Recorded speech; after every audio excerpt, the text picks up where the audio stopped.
Assalamualaikum warahmatullahi wabarakatuh. Nama saya Fikri Syah Putra Muhtar.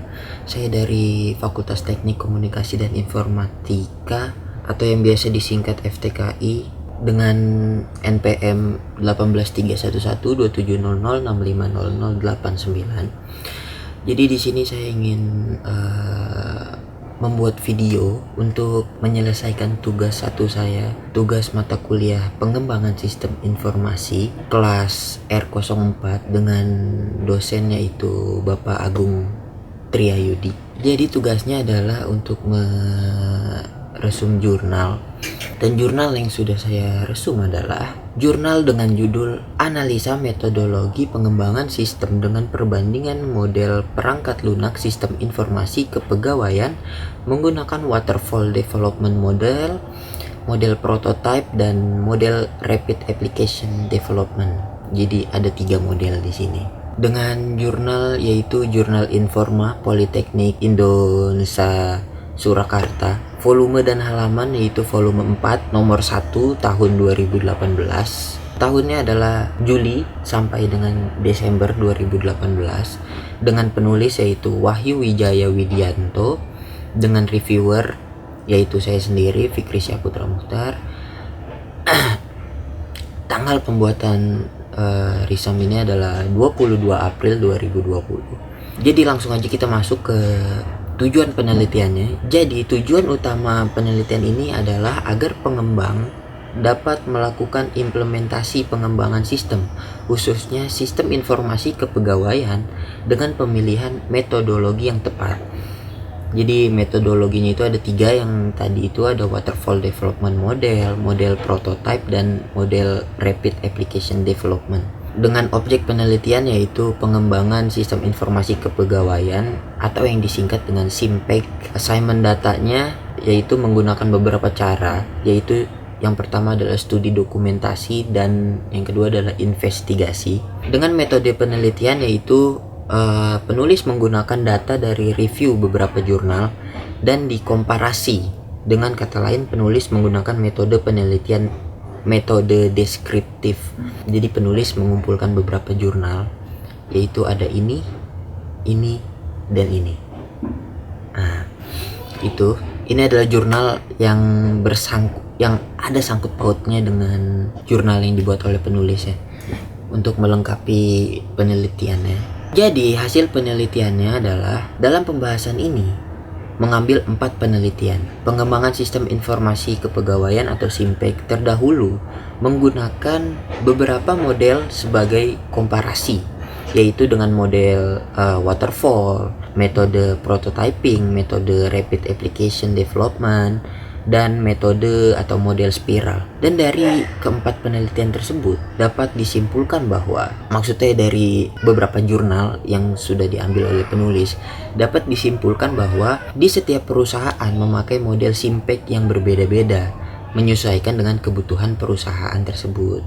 Jadi model-model ini tuh mempunyai kelebihannya masing-masing, mempunyai keuntungannya masing-masing. Jadi perusahaan itu sendiri atau individual itu sendiri yang bisa menentukan mana yang terbaik untuk dia dan supaya bisa konsisten lah gitu. Jadi kesimpulan yang saya dapatkan adalah, yang pertama adalah secara umum ada persamaan pada ketiga metode yang dianalisa, yaitu tahapan dilakukan secara sekuensial, artinya satu tahapan selesai baru dilanjutkan dengan tahapan berikutnya. Dan yang kedua adalah metode-metode yang dianalisa mempunyai kelebihan dan kekurangannya masing-masing, sehingga tidak dapat ditentukan mana yang lebih baik. Dari kelebihan dan kekurangan masing-masing metode, pengembang dapat memilih metode mana yang paling cocok untuk dirinya. Nah, seperti yang tadi sudah saya katakan, sudah saya singgung, yaitu model-model tersebut, metode-metode tersebut mempunyai kelebihannya masing-masing. Jadi pengembang yang tahu sendirilah mana yang terbaik untuk dia. Selanjutnya kita ke kelebihan penelitian. Jadi saya mengambil kelebihan penelitian ini berdasarkan visual. Jadi saya memposisikan diri saya sebagai penikmat, pembaca. Jadi saya mengambil kelebihannya secara visual, yaitu dari segi fisik. Jadi kelebihan penelitian yang saya dapatkan ada beberapa, yaitu yang pertama adalah penulisan ini cukup teratur dan rapi, dan penulis juga menjelaskan dengan jelas apa tujuan dilakukannya penulisan ini, sehingga saya atau orang-orang yang membacanya mudah memahaminya gitu, mudah untuk memahami tulisan ini. Yang kedua adalah penulis juga menjelaskan objek pembahasan dengan jelas dengan mencantumkan nama-nama peneliti besar, sehingga pernyataan itu bisa dibilang benar. Jadi penulis mencantumkan sumber-sumber yang bisa dibilang akurat, karena sumber-sumbernya adalah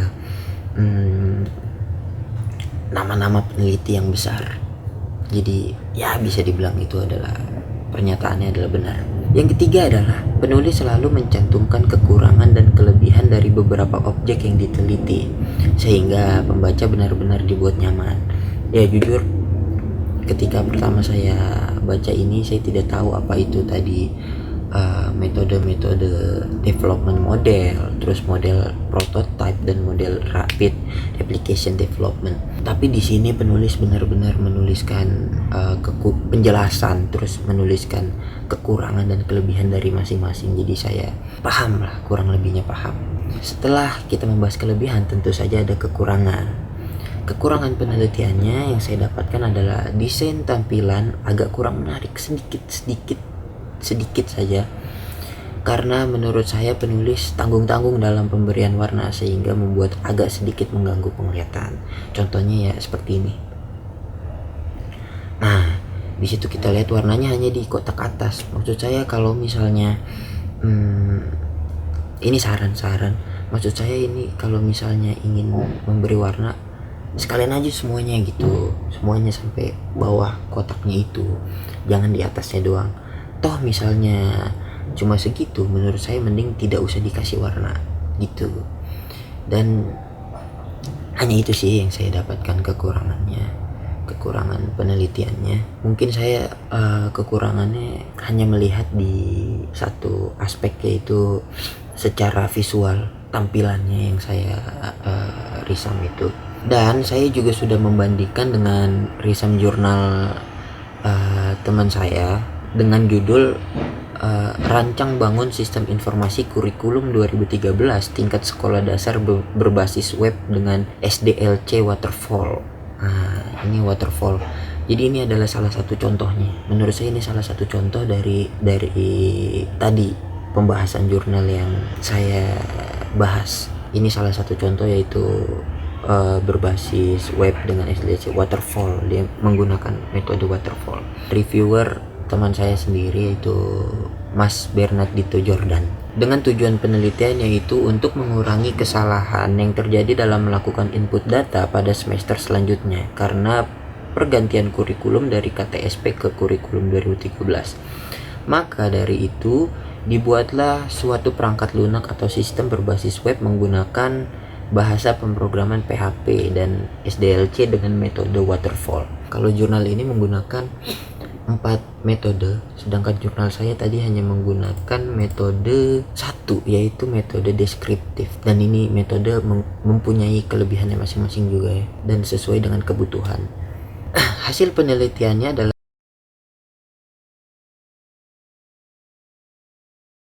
menurut saya ini jurnal ini melakukan penelitian terhadap untuk membantu proses penilaian berdasarkan kurikulum 2013, karena sebelumnya adalah menggunakan KTSP 2006 dan berubah menjadi kurikulum 2013. Tentu itu ada perubahan, dan dari segi penilaian juga pasti ada perubahan, penginputan nilai semuanya pasti ada perubahan. Jadi membutuhkan